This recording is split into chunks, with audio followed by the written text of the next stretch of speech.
the price that people pay to be the person that you admire is just such an interesting frame to look at someone like Elon Musk.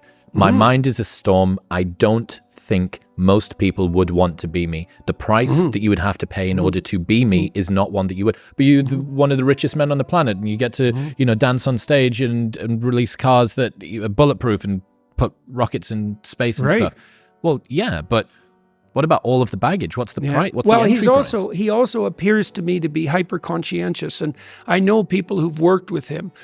Like, Musk isn't just a creative genius. He's also an extremely conscientious engineer, and really conscientious engineers, they have very interesting minds. I like talking to engineers because my brother-in-law is a great engineer. And when he understands something, Jim, when he understands something, he understands how to build it out of atoms, right? Like, he understands it at every single level.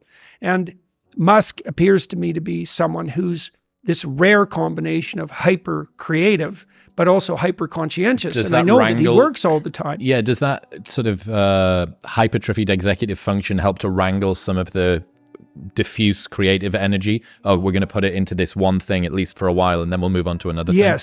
Yes, definitely. Eric Weinstein's a good example of someone. I hope Eric isn't annoyed by this, but Eric is unbelievably creative, but he's not particularly conscientious. And so And I think he found an occupation where that works extremely well, because I don't know if he's still doing this, but he worked with Peter Thiel for quite a long time as his idea man, right? And Eric's an extremely interesting person. Musk is hyper creative and, as far as I can tell, hyper conscientious. And the conscientiousness does focus.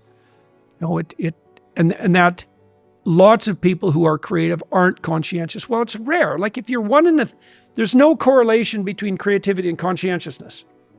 Okay, so if you're 1 in 1,000, if you're the most creative person in 1,000, and you're the most conscientious person in 1,000, you're one person in 1,000,000. And Musk is probably more like one person in 100 million, right? Something like that, maybe more, or maybe 1 billion, right? Maybe.